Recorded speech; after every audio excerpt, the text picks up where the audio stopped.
근데 만약 그 사람이 참과 거짓을 구별할 수 없다면 그 속해 훈련은 실패해요. 어떤 사람이 글 분석을 잘해가지고 여기 있는 데는 뭐 시험도 잘 봤어요. 그런데 그 사람이 참과 거짓을 구별할 수 없고 자신의 판단력이 약하잖아요. 그러면은 뭐냐면 우리 교육은 실패해야 돼요. 그러니까 똑같은 거예요. 일기를 잘 쓰는 사람이 나오는 것이 아니라 일기 교육은 앞으로 내가 일기를 쓰는 사람이 나와야 돼요.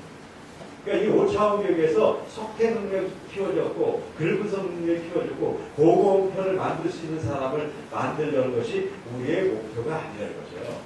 그거는 과정이에요. 그 과정을 통해서 어떤 사람이 나와야 되냐면 삶을 보고 이해할 수 있는 능력이 생깁니다. 이해 능력이 뛰어나게 만들어지고 그리고 판단력이 높아지고 그리고 어떤 정보들이요. 그 정보 안에 겉에 보이지 않는 숨은 진짜 히든 숨어져 있는 본질이 있어요. 그걸 바라볼 수 있는 게 있어요. 전체 구조를 이해해야 되고 상관관계를 이해해야 되고 그리고 우리가 항상 어떤 개념이 되고 개념이 갖는 본질적인 개념을 인식할 수 있어야 되고 내가 바른 세계관으로 이 시대를 바라보고 그 다음에 펑션과 그래픽과 텍스트로 잘 발표해서 상대방이 이해할 수 있는 시스템을 만들어내는 것을 학문의 9단계라고 얘기하고 그 다음에 그것을 바로 5차원 독서법이라고 얘기해요.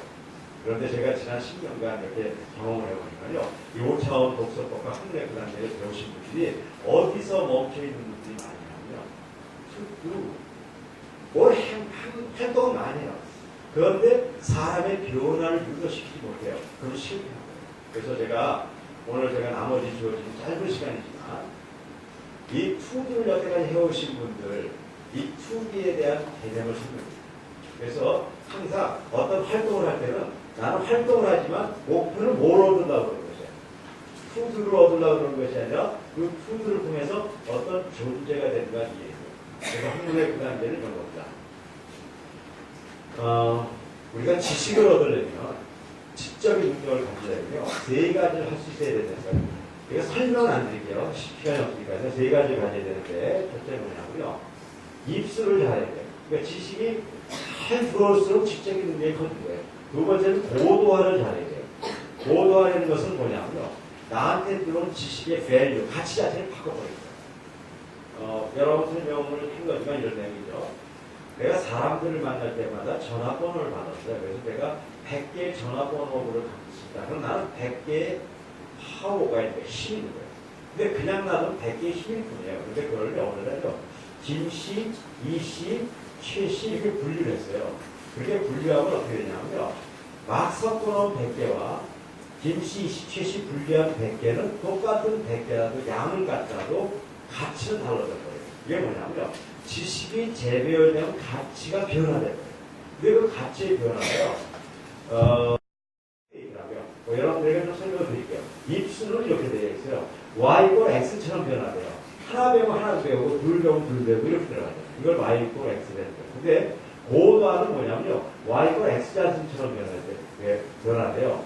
Y고 X자승으로 변화된다는 건 뭐냐면요. 하나 넣으면 하나 같지만 둘 넣으면 4개가 되고 3개가 9개로 변화된다는 거예요.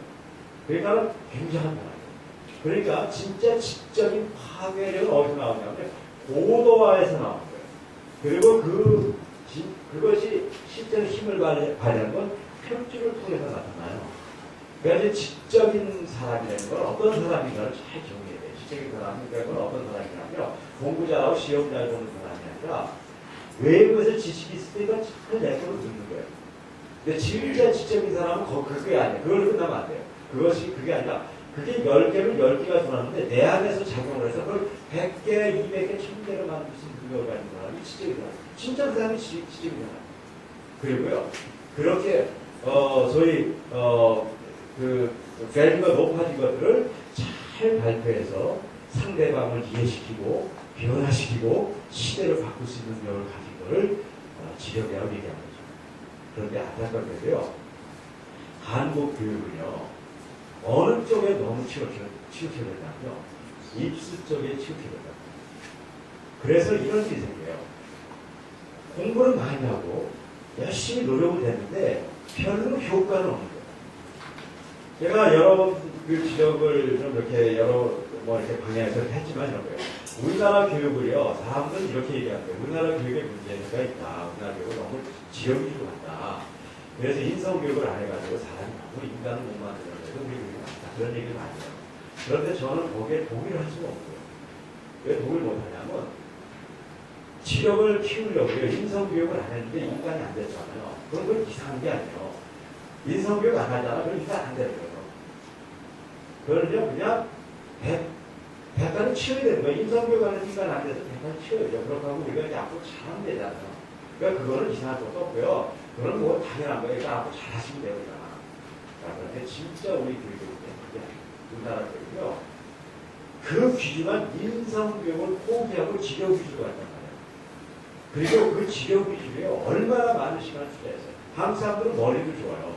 그리고 공부 시간도 많아요. 그러니까 새벽부터 가서 새벽까지 교육시킨 거예요. 근데 지구에 없어서 저도 여러 나라 다녔지만요. 여기 새벽부터 해서 새벽까지 시키는 나라가 없어요. 다 봐요. 근데 우리나라 사람 머리 좋죠. 새벽부터 새벽까지 가르치죠. 그리고 인성도 안 하죠. 오로지 지력만 해요. 근데 지력으로 교육하는데 지력 교육이 실패되는 거예요. 왜 그러냐면요. 그 흔해 빠진 노벨상을요. 학문 분야에서 우리나라 사람은 타본 적이 없어요. 제가 왜 흔해 빠졌다고 그러냐면요. 저도 한국 사람이기 때문에 노벨상을 하도 못해서 노벨상이 진짜 어려운 건줄 알았어요. 근데 제가 이제 최근에 여러 나라하고 이렇게 활동을 하면서 안 게 있어요. 근데 이렇게 후진국가도요. 그냥 웬만한 대학에 가면 노벨상 하는 사람이 있어요. 좀 신기하더라고요. 좀 선진국 가면 그냥 후진국한 대학에서도 그냥 타고 있어요. 이렇게 보면요. 한국 사람들 그냥 똑똑하지 않아요. 한국 사람 똑똑하고 진짜 똑똑하죠. 근데 못타요. 근데 잘 생각해보세요. 이렇게 똑똑한 사람도 없고 이렇게 60년간 공부만 시켰는데 그렇게 한 명도 못하게 하는 기적이 가능할까라는 생각해요. 이런 교육이 이 인류 역사상 교육 역사상에 이런 기적은 일어난 적도 없어요. 여러분들이 그 기적을 일으킨 주인공이고 그 핵심부에 서 있는 분들이에요. 여러분들 그거 이상하게 생각하지 않아요? 난 왜 그게 안 이상한지 모르겠어요. 이상한 일이에요. 혹시 이상하지 않다고 느껴지고 그냥 제가 알려드릴게요. 너무너무 이상한 일이에요.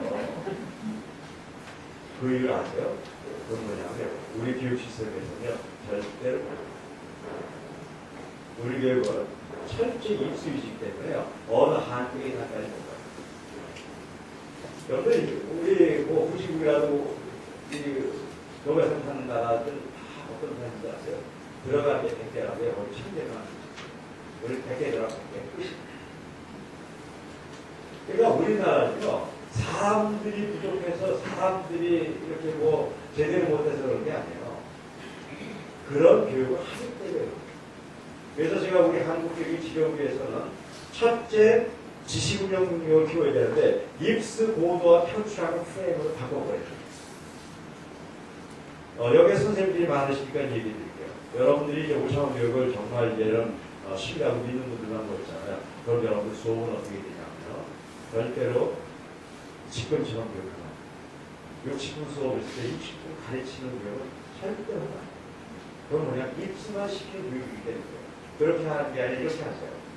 30분 교육하고요. 나머지 30분은요, 교육을 하세요. 이것이 훨씬 도움이 돼요. 왜 그러냐면요.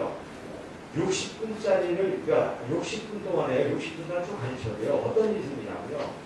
알아듣는 데 알아듣고 못 알아듣는 데 못 알아듣고 30분에 압축을 해서요. 진도를 안 나가는 게 아니, 압축해야 돼요. 가르쳐요. 그럼 알아듣는 애들은 여전히 알아듣고요. 모르는 애들은 계속 모르는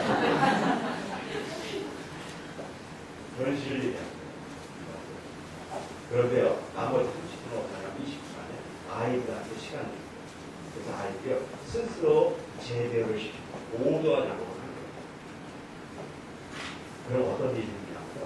아이들이 나날이 성격이 떨어져요. 그래서 여러분들이 결국 실패해요. 안 되는구나. 그럴 바에는 주입식 그게 안 된다고 생각합니다. 그런데 1년 6개월이 지나고 1년이 지나잖아요. 기적 같은 일. 이제 제가 항상 저희 강의를 끝나면 저는 뭐 이론적인 항상 한 분씩 제가 이렇게 초대해가지고 그동안 있었던 신뢰들을 얘기하고